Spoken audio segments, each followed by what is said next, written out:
Hello everyone. Welcome to a new edition of the Swis Jon Show. Exceptionally, this and Sunday instead of Saturday yesterday, I was somewhere else, so we are making it tonight. I am with Jonathan, obviously. How are you, Jonathan? I'm doing good. I hope that you had a beautiful evening yesterday. I can see that we have all our regular people: Chris Clues, Danger Will Robinson, Big Sal, Reg G. Welcome, Batch Guitar, Mossy. Welcome to Mike the K. yeah. Welcome. Um. So, uh, as for hey, McLovin, hello, man. As for the topic of today, I thought last time we had such a big discussion about the what's it called, Watches and Wonders. The big event of the last few weeks. But actually, it wasn't the only event that took place in Geneva. There was two other salons, and one of them was the AHCI exposition. AHCI, it is the, how can I say, the Gentlemen's Clubs of Independent Watchmakers of Geneva. Well put.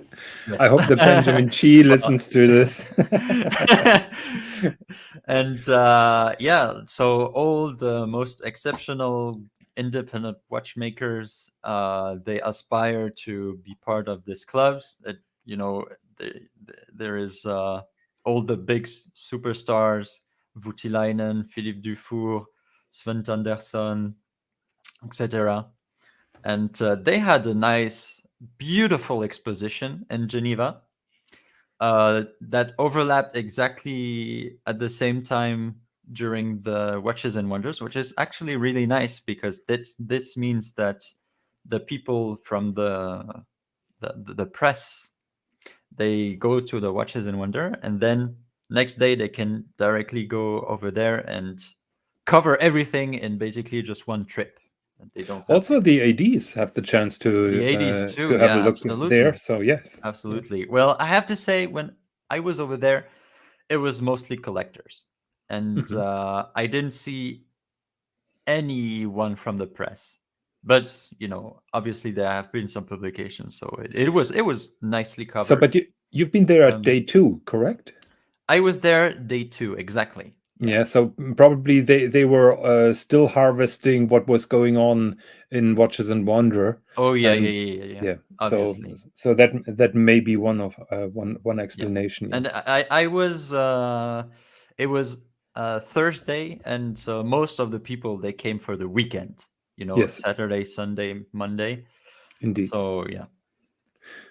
So I've been watching a lot of videos made by Revolution, and Yes. I must say they did an incredible job also covering the independence. So if you guys are interested in this little niche that we're talking about tonight, check Revolution for their interviews, and usually they come up with great stuff. By the way, I did meet Waco. Oh, okay. Can you guess which watch he was wearing? I have no idea. It was the John Mayer Daytona. Ooh, okay. Yellow gold, green face Daytona. So let's start with my favorite, well, Jonathan's favorite Oh, independent yes. right now. Share screen, share screen. Boop. This, you should know what this is. Oh, This I have is no idea. Svend Andersen in collaboration with Benjamin Chi, that made a series of world timepieces. So let's zoom just a bit.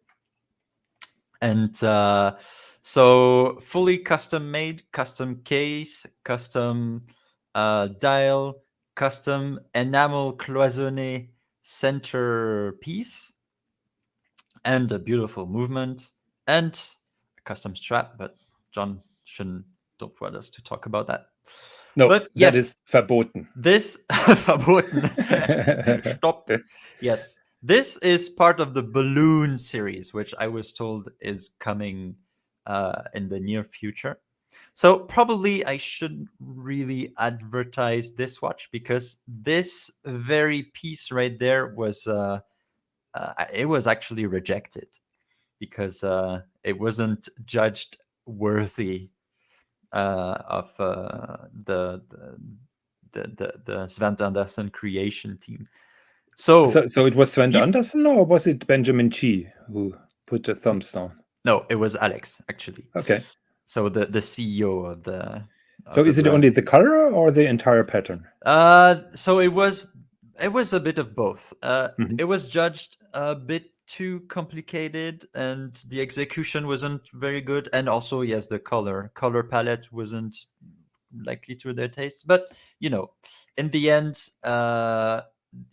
it's a pretty good message, because that means that what is coming is going to be even better than that. Yeah, So, but no if doubt. you look, you have those beautiful aventurine. Oops, wow, that was okay. There we go. Beautiful aventurine. Sparkling Yeah, city city ring. ring. Mm, absolutely beautiful, and you can recognize those pig ears No, lugs. no, it's wings, eagle wings, Yes, eagle eagle wings. wings. By the way, Swiss, you know that my custom-made dial for my watch is ready. Yeah, I think I've yeah, sent yeah, you yeah. the picture. Can you pull that up or? Let me see. I have to scroll up, up, up, up. There it is. I just have to. So the dial is 90% ready. I must say. Okay. There's Copy some link. parts missing. Sorry, that was not planned. There we go. No, I meant the dial itself at first, because this is a mock-up from our dear friend Design Atelier, and that's the custom-made Isn't dial. this the photo? Oh. I sent you a photo of the dial alone. Oh, there it is. There it is. I have it. I have it. Up, copy link. Yeah. Sorry, guys. This is live on the Yes. fly. There we go. So that is the dial as it was 10 days ago. So we moved the map a little bit to make room for my favorite place in the world, Bora Bora, because I want to have a golden dot there. So the dots are not there at the moment, and the BCHH logo is not there, and the quarter marks are also not there. But that is done while we are talking. Notice the silver color cloisonné, which is very rare and very unusual. Usually it is Gold. Yellow gold wire. And Jonathan specially asked for white gold. Yes, because what really hit me at first with this particular watch was the monochrome or duotone appearance. So I didn't want to have it colorful. At one moment we discussed having the colors just like the Patek World Timer, but I wanted something different, and I wanted something a little bit more subdued. And so you can see from the mock-up that we had already that the watch is on a good path, I would say. Yeah. So just to bring you back the mock-up, this is what it should look like in the end. Yeah, Big Cell is asking a very important question. Which strap did I choose? And to my shame, I must say that looking at the watch, I tend to go to the dark blue alligator and not the gray. Wow. But maybe I'm taking both. Wow. Controversial. Wow. You like the gray? I love the gray. Oh, okay. I love how it pairs with the hour ring. You know, I was getting weak because it seemed to me that I was the only one who liked the gray. Now I'm hearing that I have your support, so maybe I'm changing my mind. Maybe you should get both. Yes, actually, there is a navy blue Hermes alligator strap already reserved for it. So I'm okay. I'm gonna have the navy. Okay, this makes sense. Wait, I have maybe a little video of this one. Ooh, Look how it plays with the lights. It is, this aventurine is never getting old, guys. Just look at the outer ring, how it sparkles. Can you play it again, please? Yeah. That is so amazing. You have to see that in real life. Yeah, it is totally something you have to experience yourself. Yeah. Yeah. And let's keep in mind, Benjamin G was here, and he said he went out to create the best world timer that exists. So this is not really shy, but in my opinion, it is the best because the features are so unique. Starting from the Eagle Wings Lux to that Aventurine City Ring, to the options for the cloisonné dial, and in my opinion, he really accomplished that mission. What do you think? Yes, I agree. Very unique, very beautiful, very poetic. He's a very poetic guy.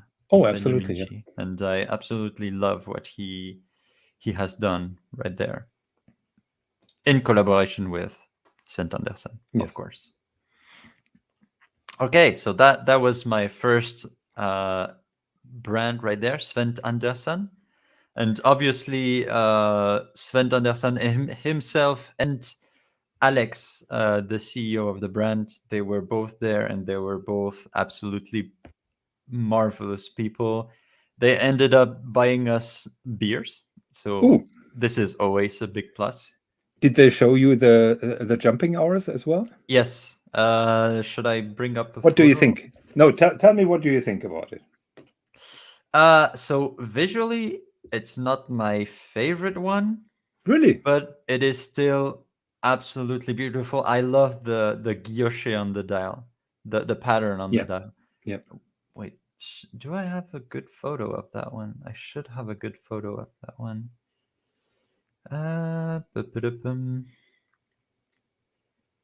Maybe not. This. No, maybe I will have to Bobby Google it. Yeah, I will have to Bobby Google it. No problem.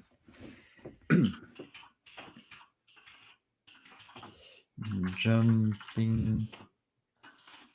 Yeah, so actually, Svend himself, he had a custom-made watch, for himself. There it is. With And the aquamarines? Sorry? With the aquamarines, or which one? Yeah, so it was a jumping hour, but on the back there was one of his automatons. It was an erotic watch. Oh. So I don't think I could show that, but look at this beautiful pattern. This is amazing. And this is exclusive to Svend Andersen, as far as I learned from the Revolution interview. They make it especially for Svend Andersen. Yeah. And this is the pattern for my rotor. Yeah. Which will be made in blue gold. By the way, can I show the back of the watch? Yes. I have a picture of the back of the watch. There we go. Maybe a better one. Oops. Yeah, it's not better, but you can get the idea. So the pattern first was this kind of wavy thing, but John is getting the pyramids. Yes, the pyramids. Yeah. And that movement ring outside is from South Sea pearls. I'm a big fan of South Sea and Tahiti pearls. And that is the nacre of South Sea pearls, which is also very unique. So Benjamin G really tried to make something very different. Yes. So right here, it is actually nacre. Blue gold is a thing. Basically, this is not coated or something. So even if you cut through, that gold is blue. And basically, what they do, they have a specific amount of iron, and iron turns into blue when you heat it up. So it's just to choose the right amount of iron, Yeah. and your entire gold alloy, because this is not pure gold. Nothing is pure gold. It's always alloyed with other metals. So basically, you alloy gold together with iron. You heat it up carefully, and then you get this blue color. Yeah, absolutely. And it is beautiful. And it is, unique. Nobody else makes blued gold rotors. So this is amazing just by itself. Right. One second. Yes. Just one more notice. You realize that the alligator strap from Benjamin Chi is alligator inside as well. So the lining is alligator as well. This is not the cheap leather. This is also alligator. And quick strap change. Yay. Yeah. Hey. So that was the video. Okay, next one. This is a big one, guys. So there is this very niche brand called Lederer. Do you know Bernhard about Lederer. Yes, Bernhard Actually, Lederer. it is Lederer because Mr. Lederer is from Wuppertal in Germany. You know that? Ooh, Lederer.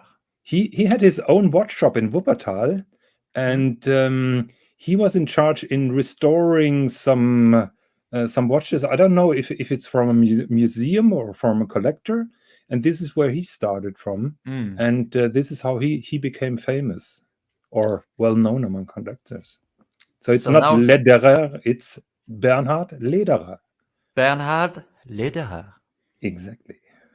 So right now he's famous, very famous for this watch right here. It is a double impulse, hour and minutes with double gear train, which goes into one central balance spring that then forces the mechanism. This is ultra complicated. It doesn't seem too much right there. Well, you can see right here a hint of what's underneath. What's going on, but then actually it is very complicated. This is a normal gear train, okay, guys? And it is, you can make some pretty cool shit with this right there. This is what he chose to do right here. So you can see how you have, those are both mainsprings, two mainsprings with two separate gear trains, which collide together into a double natural escapement balance, which then feeds the energy to the hour and minute hands. And so as far as I know, he has one balance, but he has two balance wheels. Not sure if that is even more complicated than making it totally separate, just like two different escapements. My guess is that it's even more complicated to have one balance and split it then to two separate balance wheels. So you can see here there is one balance wheel, two balance wheels that goes into just one escapement. It is this one. Those two little wheels right there that feed from the same escapement. Yeah, it is uber complicated. And it's a feast to see with that dome it is a case feast back. to see. I have some videos. Don't worry. Don't worry. It has to be noted, both gear trains separately have their own remontoir. Of course.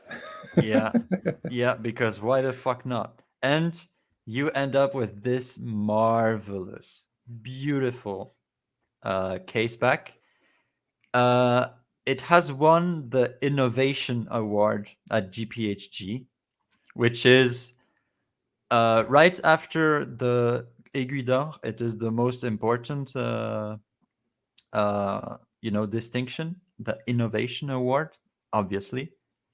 I remember when we were talking about the GPHG, and this watch was among our favorites. Yeah, it was. It was. I remember I chose that one. You chose it? I think I chose something else, but this wasn't my number 2 or 3. So, well done, Swis. Just look at that. How amazing it is. So, is there? Yeah. And I mean, the watch itself is absolutely beautiful. By the way, it is $250,000. So good. Is You it? know, Isn't it 130 or something like no, that? no. I asked him. It's Did he raise prices? probably, Scroll maybe, down. maybe. Scroll I down that don't know monochrome. because it was over 200,000 euros. Scroll So scroll down the monochrome. I think it says the price on the bottom. Wasn't it 100? Yeah, 130. It said. 120. So Maybe he was overwhelmed with the demand, or maybe, yeah. I because remember he told me over 200,000, but okay, maybe I misunderstood. So, between me and monochrome, I would tend to favor monochrome. absolutely. But what I really like is this watch is so conservative on the right side. Then you get a small hint that there Yeah. is going on really crazy and amazing, and then you turn it around and it just makes boom. And I really like that. It's basically like a theater play in 3 acts. Yes. You start at the right. Whoa, boring. Then you go left, and this is getting interesting, and then you turn it around, and then wow. Look, the 3-dimensionality of the case back. The case back has a domed sapphire. Yeah. Do I have to say more? I don't think so. Look at Yes. that. And basically, many companies are able to hide something when they choose a traditional case, but here there is nothing to hide. Yeah. Absolutely beautiful. We always joke about wearing a watch upside down. This could be one of them. Yeah, this could be worn upside down. I mean, fuck me. Yeah. And even on my wrist, I think it's a big watch. I think it's 42 something. It Let's is be big, honest. but I would wear it. I You would wear eat it that compromise. So which one do you like more, the blue dial or the silver dial? Or was it a little bit gray? Both are so good. Both are so good. I mean, let's bring back the photos right there. Yeah, the silver dial is so good. Yeah, Look I think at the that. silver dial is better. Yeah. So now the questions to the panel: which leather strap should we choose? No.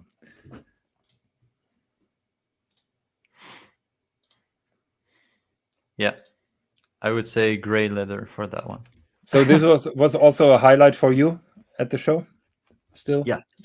Doesn't get boring. So Bernhard, he was there to present his watches. He was amazing. Did he buy you Beautiful beer? guy, wonderful. Almost as old as you, Jonathan. I'm joking. And he was there with his wife, and his wife was also absolutely amazing, super, positive. They were amazed that me, and I was with a few friends that are also my age, that we were, be interested in their watches. And they were saying we would never think that people as young as you would have an interest in, our watches. So yeah, it went both ways, I think. And it was amazing. Look at that. Did he also buy you beer? Nope. Damn. But yeah, I mean, it was incredible. Oh, Wings and Watches is in the house. Hello, Wings and Watches. Good to see you, man. Okay, brand number 3, and this was a total surprise for me. So I want to show you. You have to experience it as I have experienced it. So I saw. Where is it? Right there. So I saw just one little, glass window with this in it. So there is a nicely made knife right there, beautiful, and an oddly shaped watch with oddly made with a cheap looking strap, may I Yeah. say? So at first I'm like, what the hell is this?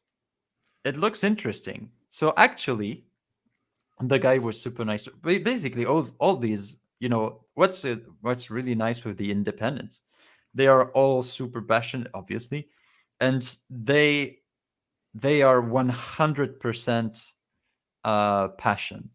There is, business side is like all the way back there. They want to show you their creations. They are Yeah. artists, and they want to present to you their creations. The You guy was you don't have amazing. you don't have dedicated salesmen Oh, who know absolutely. nothing about You watches and just speak give you the sales directly crap. with the Yeah. watchmaker, the guy who spent a year making this watch right Yes. there. So actually, the guy, his name is Beksey. Beksey? I don't know though. Aron Besenyei. He is from Hungary. He's from Hungary. So you're like, okay, Hungarian watchmaking. Yeah. It's not, So that not Swiss well known. made. Okay, Not I'm out Swiss of made, here. but he you could feel that he was like 100% genuine, a watchmaking master. So Ooh, the captain is in the this, house. yeah. Hey, Captain, good to see you, man. So this is what was on the upside. So you can see that there is this pattern right there. So it is the watch is 100% zirconium metal. Mhm. Zirconium oxide is a ceramic used by Omega. Mhm. Well, it's just zirconium metal, which I never heard anybody else using, zirconium metal in watches, but he does, which is kind of cool. Hot hammered, just like you see right there. So his dial has this same pattern, hot hammered, boom, boom, boom, boom, right there. And it is really good. But this is only the flip side, because on the other side, you have once again beautiful demonstration. So you can see, wait, let me show you a nice close up right there. The movement is also 100% zirconium, also with the same hot hammering finish on the dial, on the bridges. The movement is 100% designed and made by him in his small atelier in Hungary. Even the screws, he makes everything. And look at the finishing. Look at the anglage right there. Look at those. This is zirconium oxide. So this is ceramic. I wonder how he polishes that. It is zirconium metal. Yeah, but There, still, it's hard. It's hard. yeah, it It's should as be hard as hard. I, sapphire. I I Yeah, still don't understand. It's yeah, very unique. I never yeah, heard of that before, yeah. but I it have is no idea how he polishes that amazing. to that degree. Yeah.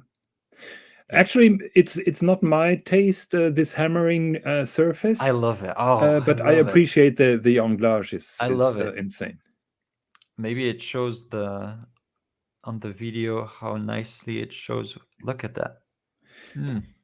So mods, first strike for original OC. Please next time, please time him out. Actually, I'm a huge fan of play on words. So well Yeah. done, man. Okay. Yeah. Yeah, look at this. It plays with the light so nicely. It is absolutely divine. I love it. Beautiful. You don't you always talk about, Swiss watchmaking, maybe German, Japanese, American, but you beautiful artists can come from anywhere. Wasn't that a quote from Ratatouille? Yeah, I think it was. And this is the proof. Uh, I love it. So Aron Besenyei, well done, man. Beautiful. And uh, all his watches are bespoke. And he took, I think, 9 months to make one watch. So 9 months to make a watch. Yeah. Is that the only watch that he's making, or is he doing No. different? So he has this movement. So they are all this same case shape like that, which reminds me a bit of how is it called? This tonneau. Yeah. Oh, I totally forgot. Well, it is a shape that I actually really enjoy. And there is one detail that I want to show you, and this is really what kills it. So look at these hands, and you can see something very particular. So he made some anglage on the hands, nothing too crazy, but he blued the anglage. The hands have blued anglage just on the anglage. Wow. Nowhere else. Can we see the face again? Yeah. I'm searching for a nice photo. This is hard to see right there. Wait, I know I have a photo somewhere that shows it nicely right there. No, maybe that one. Oh yeah. Did he give you a price? 80,000, which in my opinion is quite fair. Actually, it's a bit expensive, but it is quite fair, to be honest. I love the hands, I must say. Look at those hands. They are they basically look like weapons, like throwing knives or something. Yeah. True. Hey, and it comes with the knife. Yeah. Okay. So yeah, that was a beautiful watch. That was beautiful. Yeah. Hot hammered zirconium movement and dial. Aron Besenyei. Big surprise for me. Beautiful. Is there something else? I think I am done. No. Wait. So is there some questions from the chat, Jonathan? Did you? So JD says that balance bridge is fabulous. Loving the style of it, which has certain fluidity which contrasts with the blocky brutality of the case. Yeah, I love it. It's beautiful, in my opinion. Here we have some people who agree that the joke was terrible.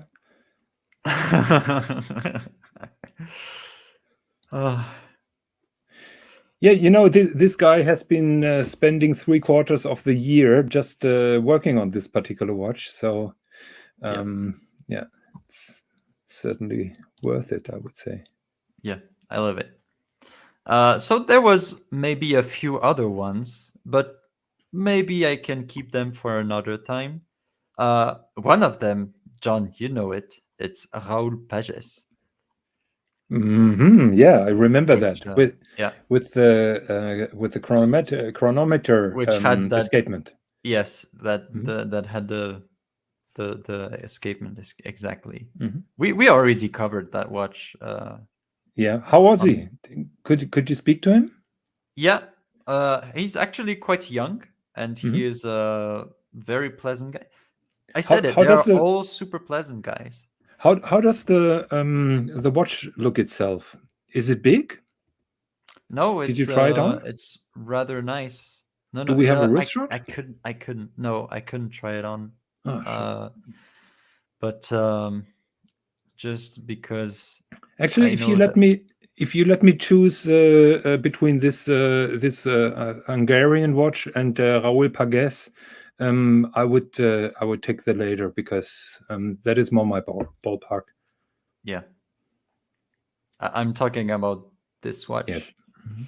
And this is the rather unique escapement that it's using. See, it's like a springy bar that releases just once. But we already covered this in a previous episode. So I think I'm done for now. Okay. We did want to mention just one more brand that was there too. It is Ludovic Balouard, which makes this watch right here, the up-down. And you can see that the main complication of this watch is that it has those jumping hour thingies.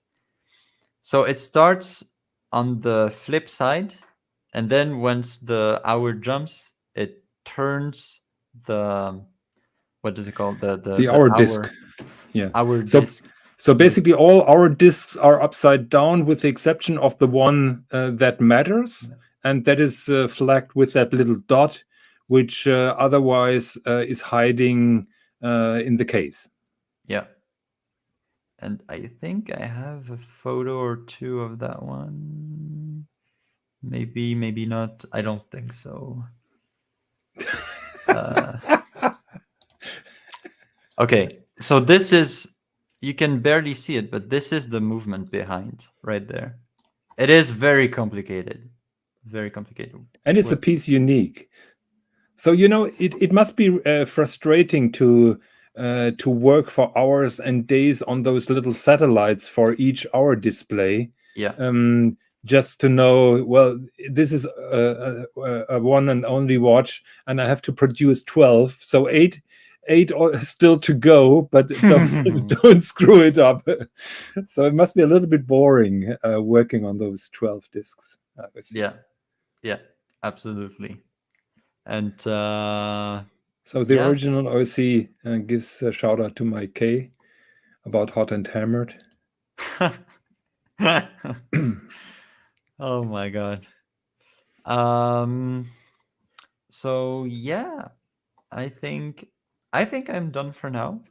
Okay. Is there, so for just to be sure, is there any questions from the chat about the watches that we did discuss? And if not, I think we can jump onto the next topic. Wings and Watches saying the Aventurine dial is phenomenal. It is. It, as always on photographs, it's so hard to see, but in real life, Aventurine sparkles like crazy in your face, and it is beautiful. It is an eye catcher. Yeah. So, what do you say, John? Should we jump onto the next topic? Yes, I would say so. If there are no more questions. Do you want to introduce next topic? Yeah. So the next topic is a watch that has been praised a lot recently, which is the new Vacheron Chronograph Perpetual Calendar, and I just wanted to rant a little bit about this watch because I'm not a fan, and basically the reason why I'm not a fan, there is one picture that, in my opinion, says it all. So maybe Swis, you can pull that up. That one? Yeah, that is not so nasty. I think Which Monochrome made a good photo of this. Should I find the Monochrome article? Yes, please. So basically the problem with this watch is the movement, which is the Lemania base 2310, which is also should be that, right? Yeah. Yeah. Is it that one? Yeah. Yeah, I can see it, and it's just a shame that movement is too small. It is 27 millimeters in a 41 millimeter watch. And in my opinion, no matter how nice this movement is, it's just pathetic. And to make it worse, the view from the case back may be something that you can get over. But the problem is that tiny movement then has the centers for the subdials also very close to the center. And if you look at the dial side, those subdials are so focused around the middle that it's not even funny. I think the center of those subdials are closer to the center than to the outside of the dial. And in my opinion, it looks ridiculous. So what would you rather have? Have those subdials moved outwards, or have the case shape smaller? Doesn't matter. One of them. I don't care. But so to you, the proportions are wrong, basically. Yes, it's the It's same with off. the Patek 5196. When you look at the small second, you can see that the axle of the small second is so close to the center because the movement is so small. Mm. So you don't even have to look at the back. You see from the front that the movement is obviously, apparently, too small for this kind of case. Yeah. So actually, I don't really care myself about the dial proportions. I think it looks fine. But yeah, this to me is also triggering. Why would you make why would you use all of this, extra space right there just to make the case bigger? Because now the thing is, if they kept it like this size, it would be like 39, 38. It would be super nice. Yes, Beautiful watch. But right now it's and a fucking 43, fucking unwearable. and Unwearable. you have a huge metal spacing ring around the Yeah, movement. absolutely. It is unwearable. And this is really sad.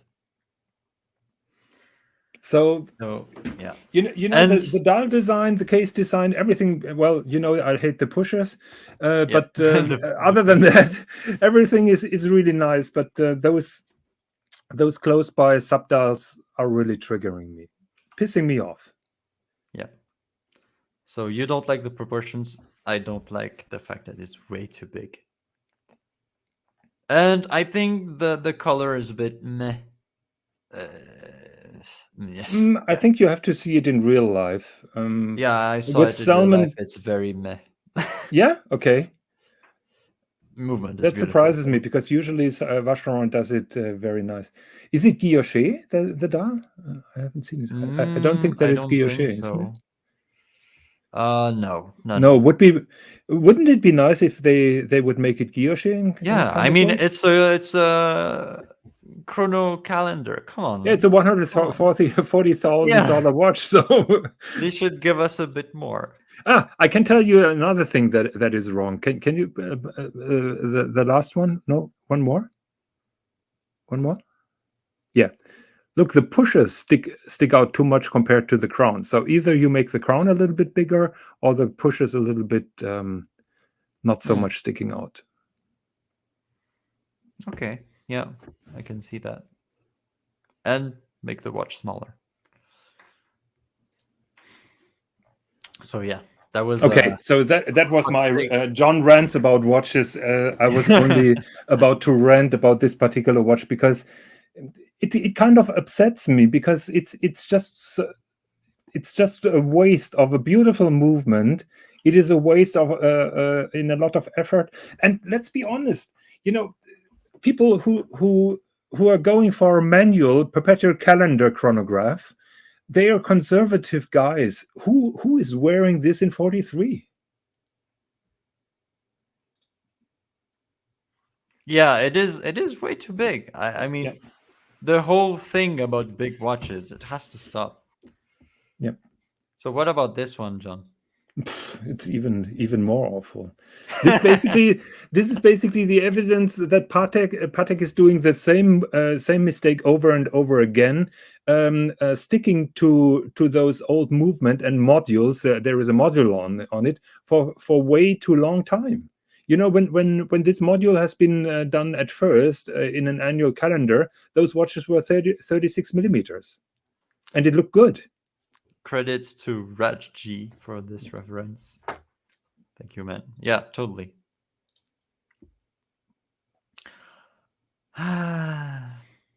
Yeah. Okay. So, is there something else that we wanted to talk about? I think. Yes, Oh, we have yeah. Cartier. We had the Cartier. Yeah. So Cartier, they can be very playful with their watches, right? So you have the very conservative Tonk, the very conservative Santos, the very conservative Pasha, and it's always the same. But on the sideline, they love to play with their designs and come with wonky ideas. And Jonathan wanted to show you this one, which is Actually, gold. in white gold, it looks better. Okay. I White gold. apologize. Let's go. Tank Libre. No white gold available. White gold. There you go, sir. Thank you very much. Oh, this one is on Chrono 24. Yep. 25K. Wow. So this is basically a case design which consists of two rectangles that are put on top of each other. Yeah. And in my opinion, it's a crazy idea, but totally off from what we usually see. So it shows they have some amazing people who work on the designs, and I really would like to know which other suggestions have been just scrapped because Cartier was basically not brave enough to make them.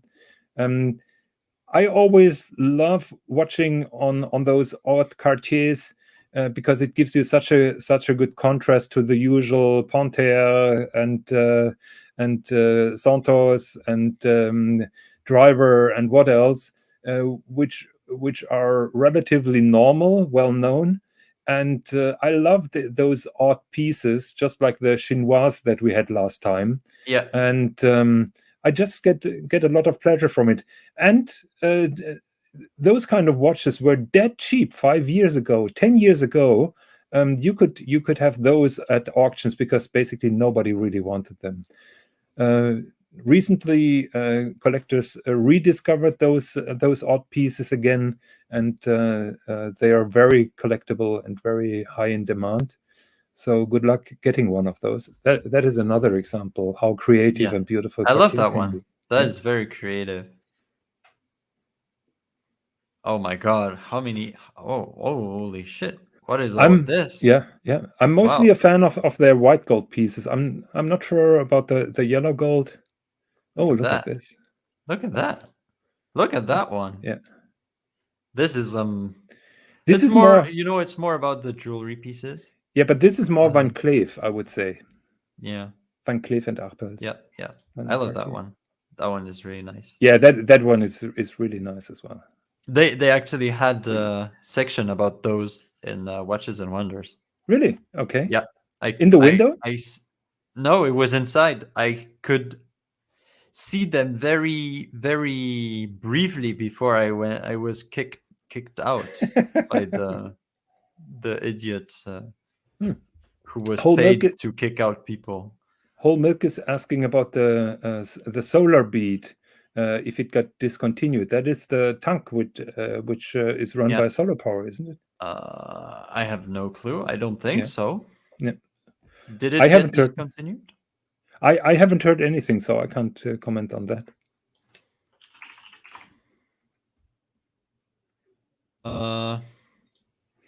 It just looks like a standard Cartier, and basically the Roman numbers are. I don't want Hodinki. I want that one.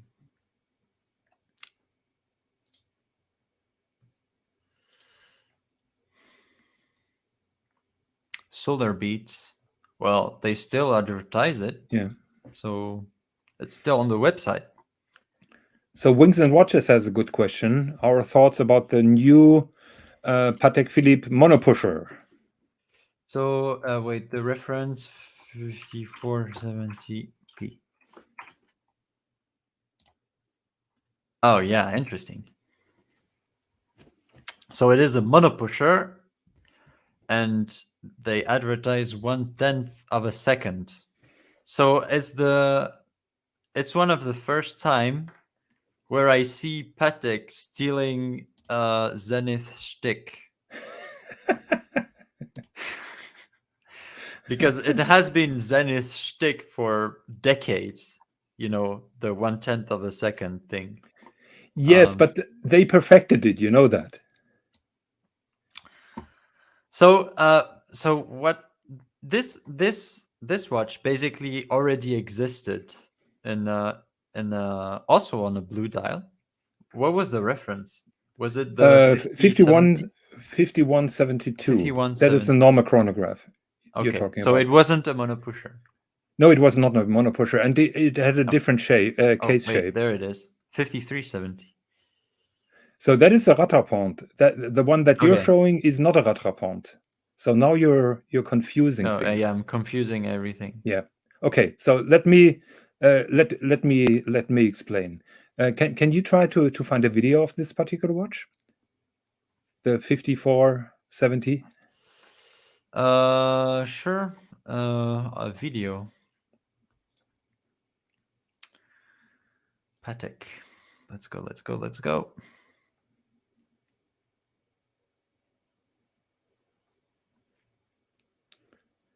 So in contrary to the Zenith, the 1/10 of a second counter doesn't make one rotation after 1/10 of a second or after 1 second.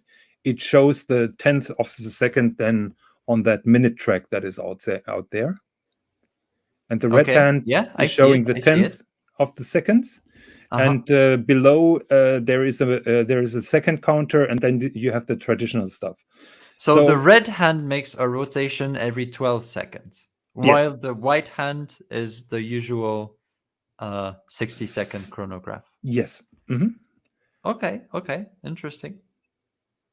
No, actually, the counter is running faster. So I just have a look. I think it counts 1 second. 1, 2. So yeah, so it the red counts, one. Yeah. So the red one makes a revolution every 12 seconds. Because it has exactly. 12 indices. Exactly. Yeah. So the difference to the Zenith, I think the Zenith is even counting 100th of a second. Yes. But they improved. Patek improved it because that red hand is not stuttering. It is not jumping back. And people say that the Zenith second hand is kind of stuttering. So Patek perfected that, and they have an anti-shock system for both of those hands.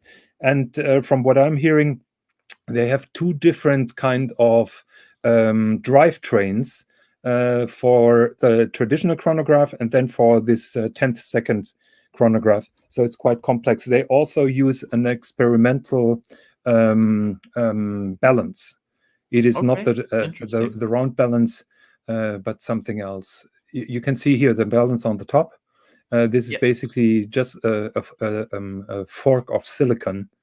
I regret that they totally cover with this construction the balance spring, which I really don't like. Yeah. So, but it's very complex, particularly with those 2 shock absorbing mechanisms.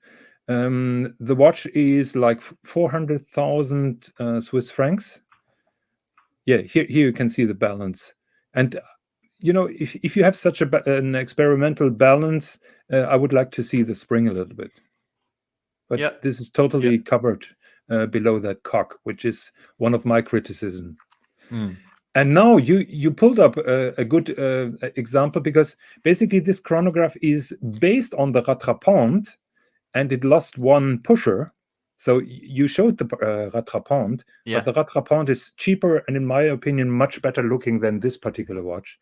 So in my opinion, I would go for the rattrapante every day. What do you think about them trying to make, with the color palette, the sportiness of the watch? Guys, this is a $400,000 watch. And it looks like a Girard Perregaux $10,000 steel watch. Okay. What is your thought?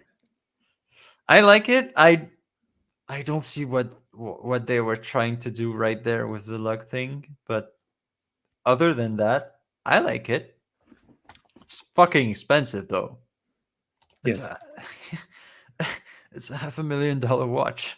I mean, actually, Wings and Watches, I totally disagree with you, because when you're talking about the triple split or double split chronographs from Lange, they are, in my opinion, they're 1 class better and half of the price. But they don't have the 10th of a second chronograph function. But I would take a Lange over that, regardless of the price. I had a discussion with a collector, a huge Patek collector, also Lange collector, and I asked him, this particular watch or the Richard Lange minute repeater, which one you're going to pick? Because the minute repeater is also 400,000. Oh, I'm taking the minute repeater. Yes, me too, and him too. So Yeah. Obviously, minute repeater. Yeah, I totally agree. I think I saw a question before that we didn't answer. Oh, okay. Yeah,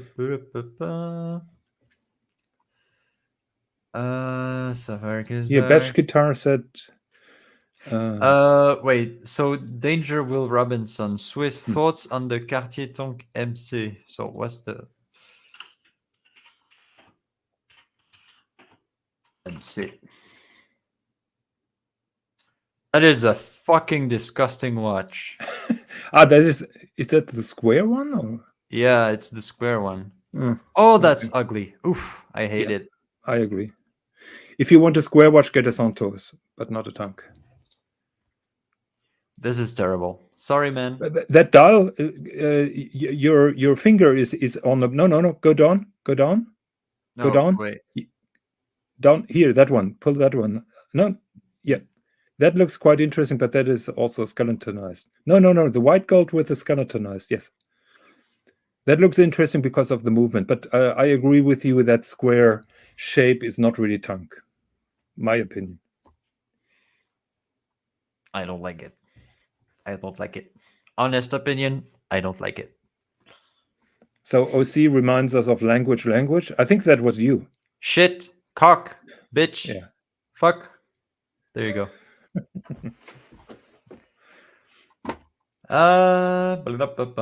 Yeah, the captain sticks to a 5172. Yes, I agree.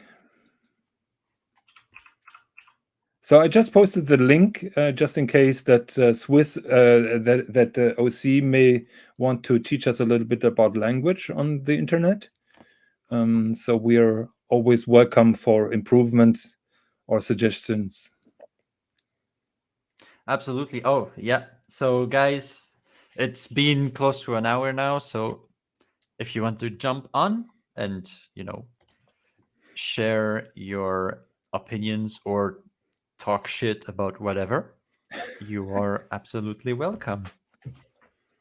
Other than that, I think we are done. Do you have anything else you wanted to discuss about, Jonathan?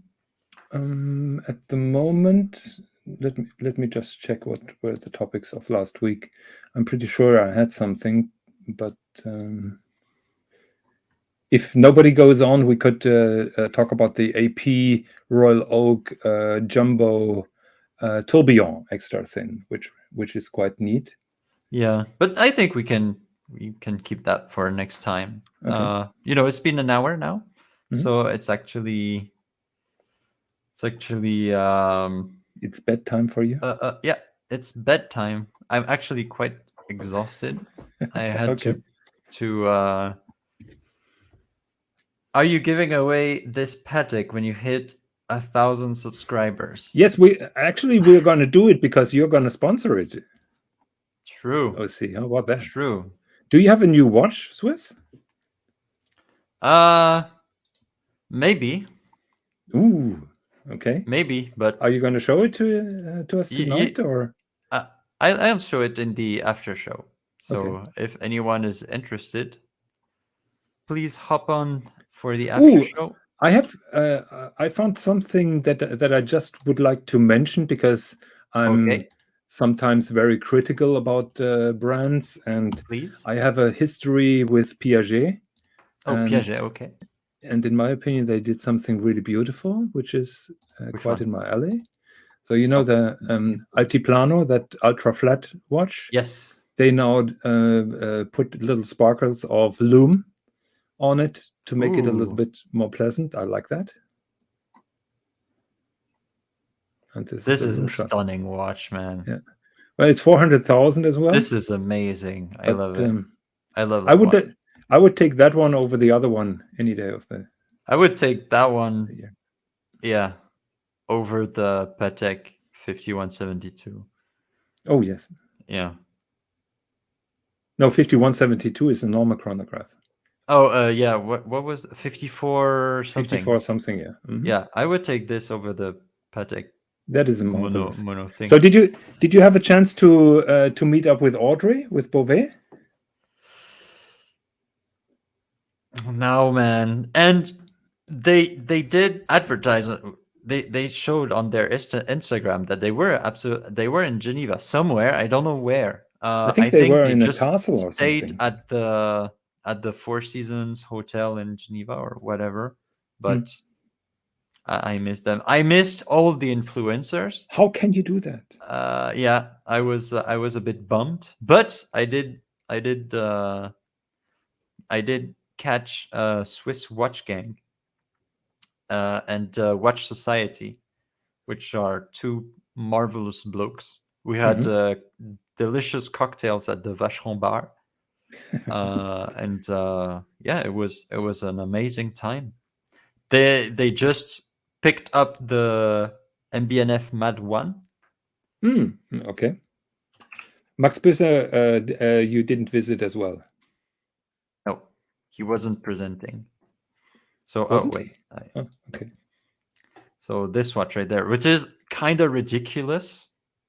Look at this. Yeah. This is what you call a toy for adults.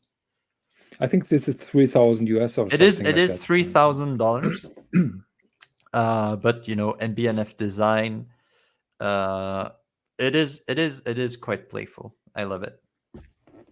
Ooh, we have a guest. Oh, hello, sir. Hello, sir.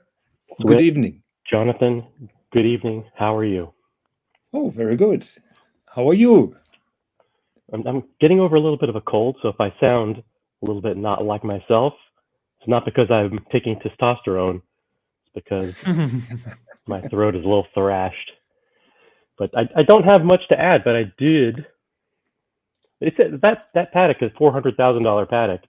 Yeah. Is pretty is like a sporty, dressy creation. It's kind of interesting that they would do something like that. It's very French, Franco-American.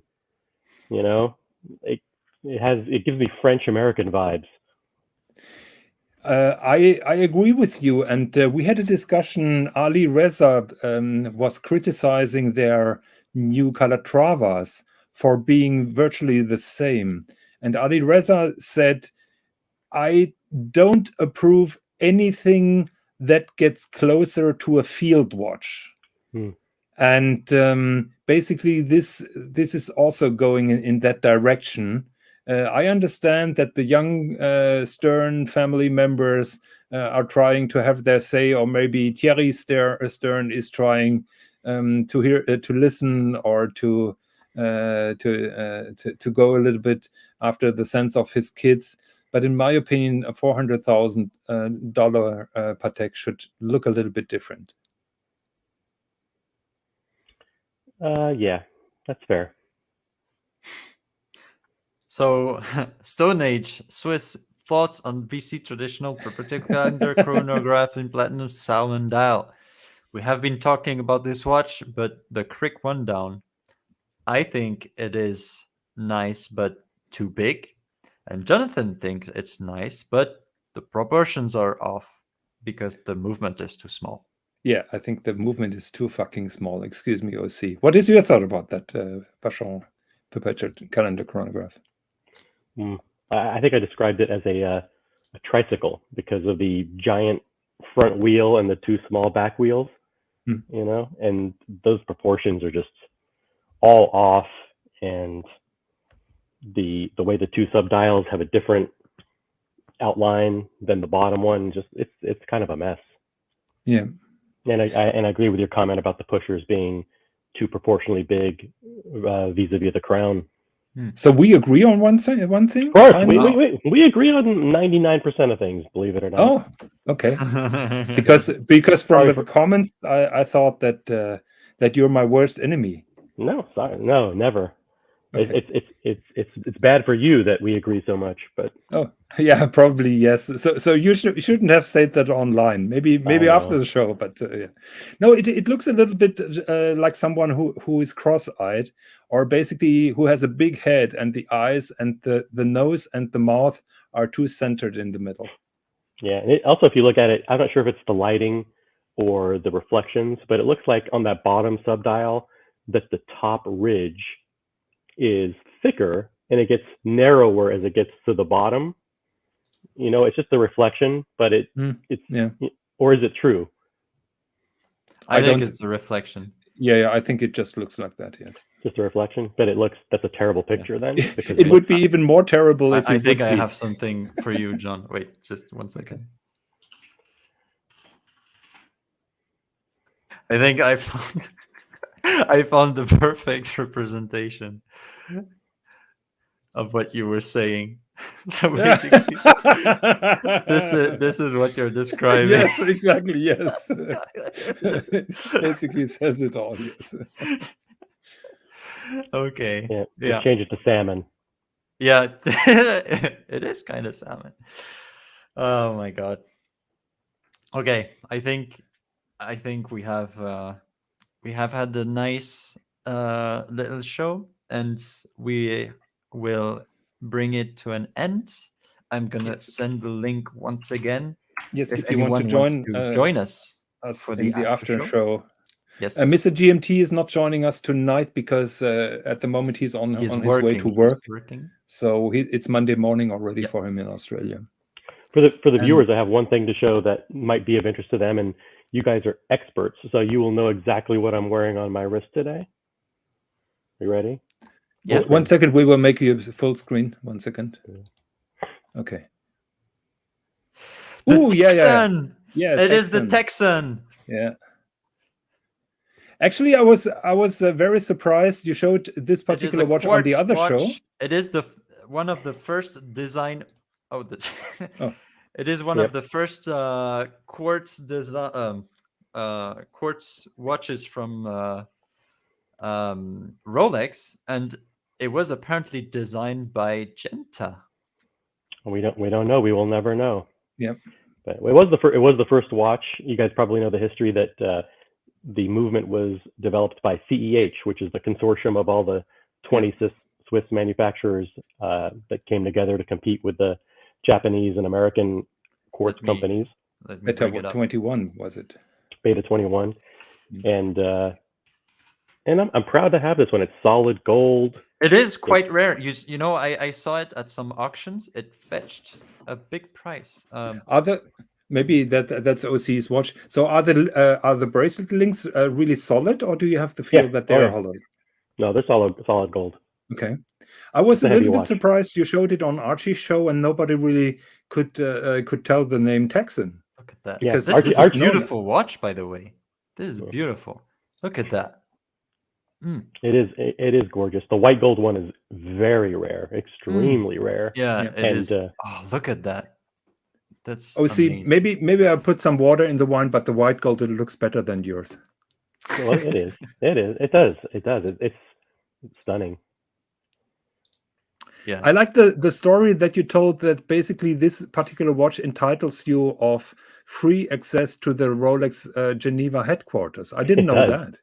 It does. When this watch came out, one of the selling points was that you became a member of the Rolex Quartz Club. This was the first Rolex Quartz watch, so they were trying to push quartz as a new technology for them. And part of it was, when you bought this watch, 1,000 of them were pre-sold, that you were entitled to come to Geneva, to the Rolex headquarters, and you would be able to sign the Rolex Golden Register, and this gave you a pass to enter the Rolex headquarters and get a tour and sign the Golden Register.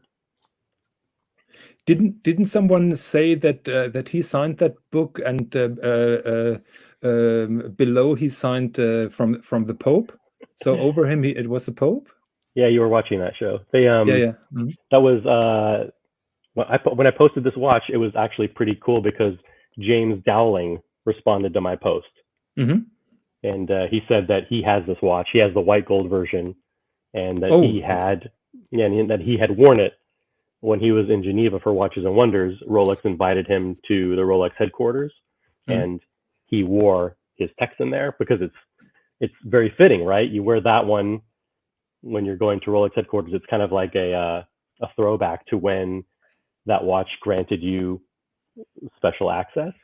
So it was I was blown away to get a note from him, and he said, yeah, he was there for dinner. They invited him to the, I think he posted a picture, the executive dining room on the top floor of the Rolex building in Geneva, and he was wearing that watch. It was very cool to get. Did he say when that was? Maybe 2 weeks ago during Watches and Wonders. No, but when was it his visit? How long ago was it? 2 weeks ago. Well, he's been there 3 times. He's been he's been there for dinner 3 times, and that was his 3rd time. So when are you taking a plane and try that out? I don't know, but I'd like to. I don't know, but I'm going to try it. I'm going to try it one day because you have to try that sooner than later. Absolutely. I actually took this to Rolex Service Center, and the movement runs a little fast, so I found an expert here in the United States, an expert on Beta 21 movement, so it's going to get regulated. But I originally took it to RSC, and they accepted it into the. You guys are familiar with this, the restoration atelier that they have. So they accepted it there, and they said that it would be gone for 6 months to a year, and it would be somewhere between $12,000 and $30,000 to do full, complete restoration on this.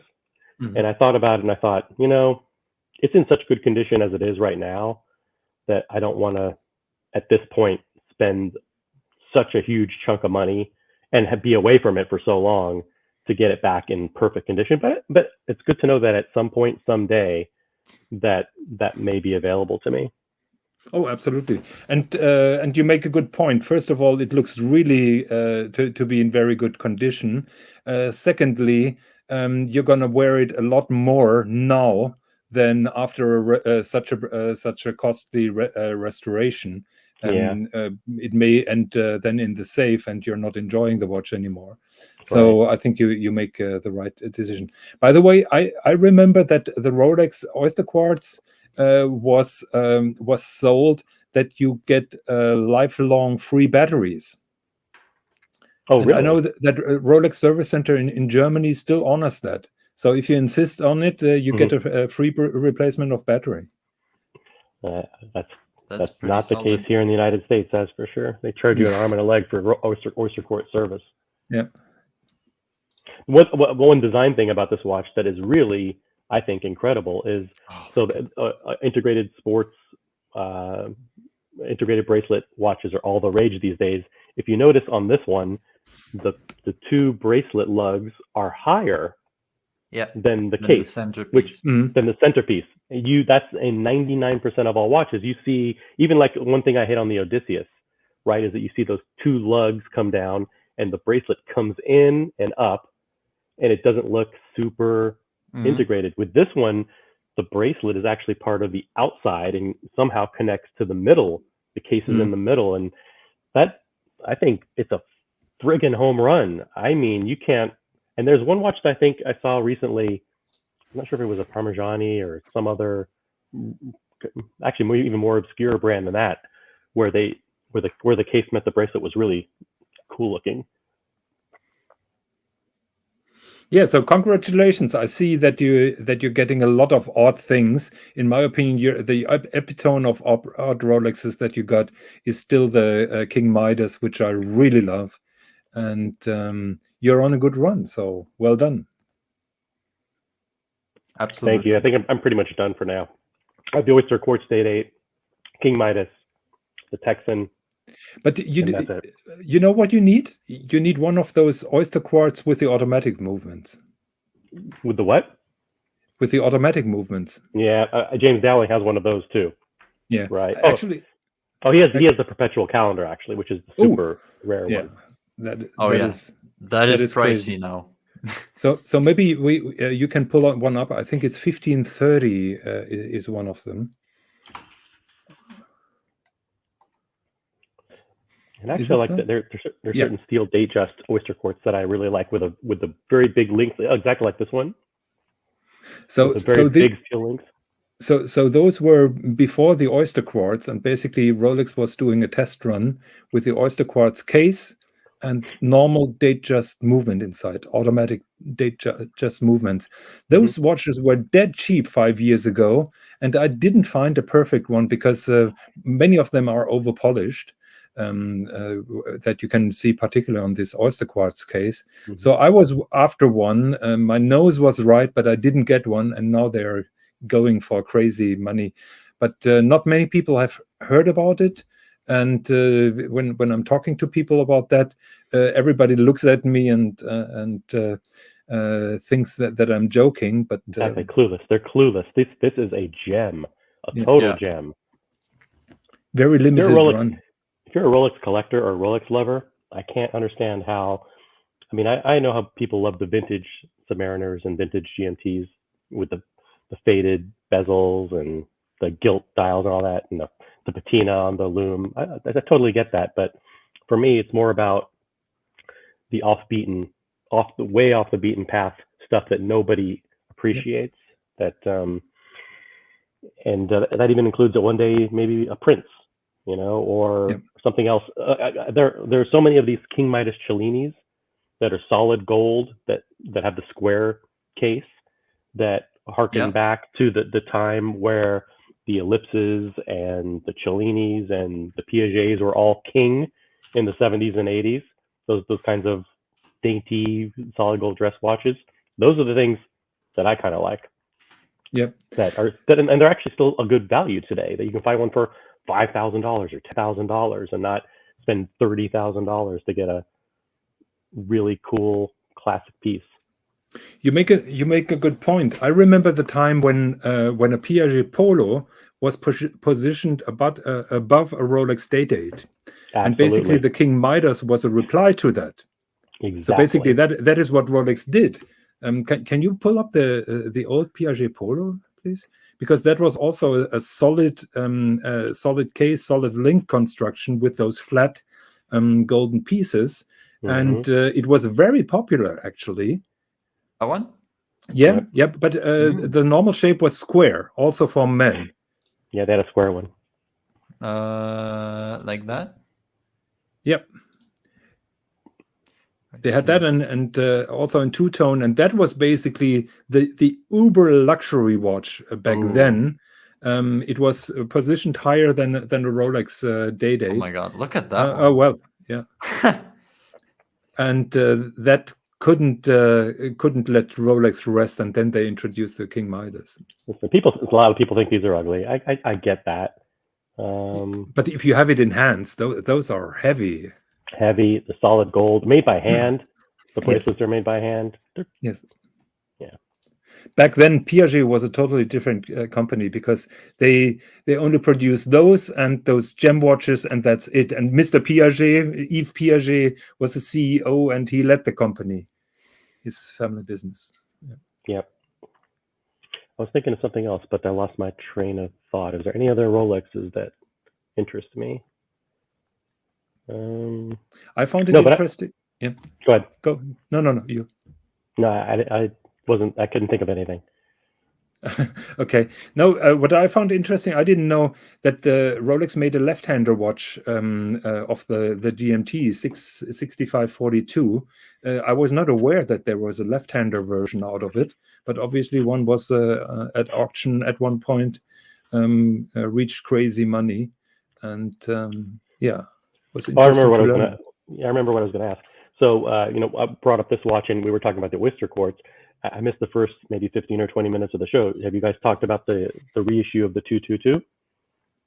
No, we did that last week. Oh crap! Maybe I missed that one. Yeah, you're not watching our show regularly? No, maybe I watched it. Maybe I watched it, but just didn't. I didn't remember. But no, you want a summary? Swis can give you a short rundown about that. Well, I don't know. Are the viewers interested? Type 1 if you're interested. In short, wait. In short, it was a similar story like his AP visit for Royal Oak. Yeah. No. So I am absolutely turned away in at the love door. with it.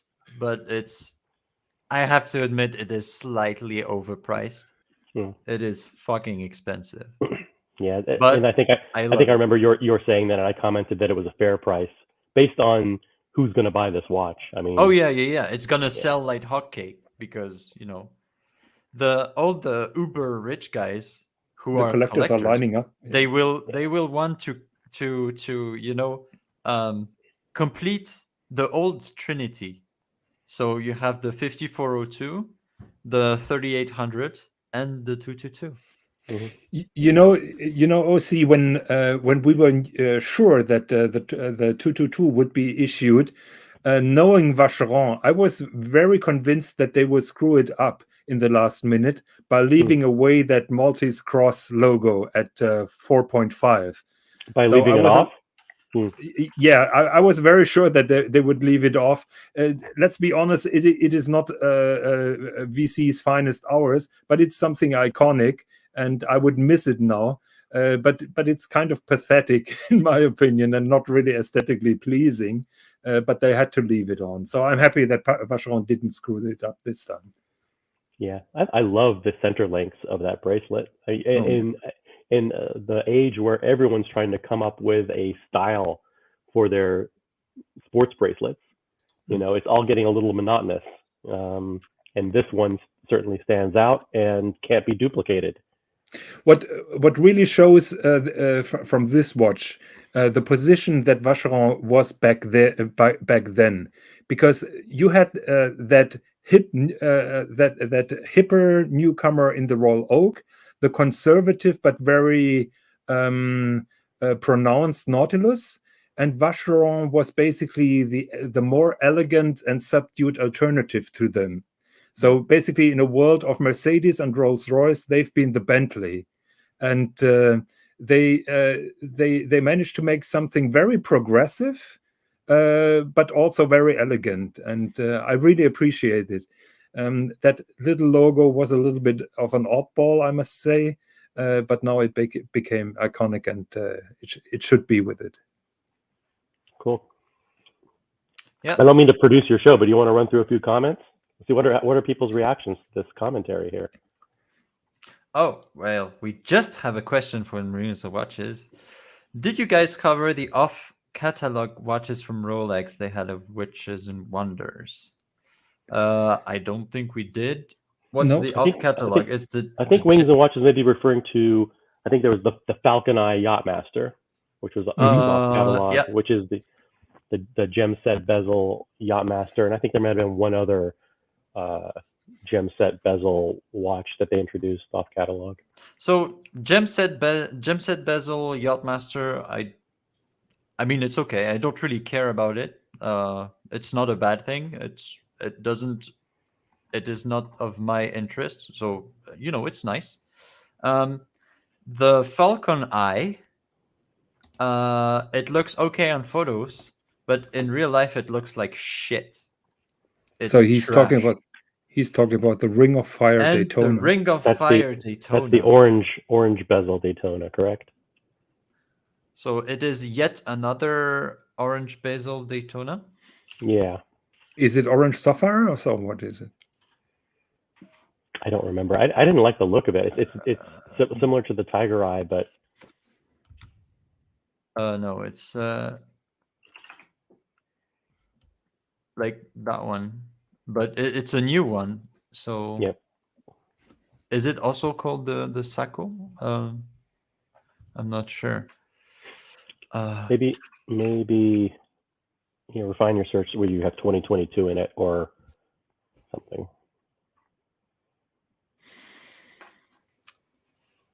2019. Well, this was not covered a lot. Orange Diamond Daytona. Let me see if I can find it. If someone can send a link, Ring of Fire with that.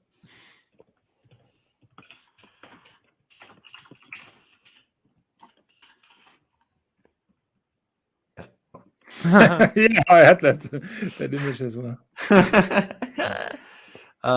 Let's time past month. Boom. No. Alvinco. No. I cannot find it. Yeah. But I Yeah, mean, maybe it would be a bit redundant since they already made it under many variations before. They had obviously the Tiger one, the Nicolas Cage watch.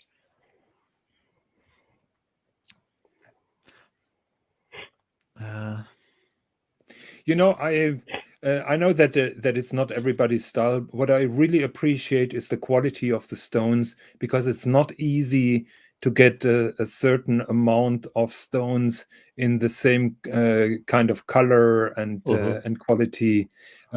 So those are bloody expensive for a reason, and Rolex doesn't compromise in their selection of stones. The results are sometimes questionable, particularly with this watch, but generally I'm a fan of those gem set bezel Rolex watches, particularly when there are multiple colors, because more or less nobody does it really like the Rolex, in my opinion. But I mean, you know, it's more option for the customer, so I like it. I like it. I like more options. It's always nice. So I think we should run the trailer and finish the show, and maybe next time we talk about the Ring of Fire, if there is something that we really find out about. Okay, let me send once again the link if some of you guys want to jump on the after show. But hey, thank you everyone so much for watching. Thank you, Jonathan. Thank you, the original OC. Always such a nice pleasure to have you right here on the show. And thank you, the audience, everyone. I hope you enjoyed it as much as we did. And we'll say bye-bye. See you next Saturday. Come and get it! Come and get it! Come and get it! Come and get it! Come and get it! You won't regret it in 2022 at Tip Top Snack Bar!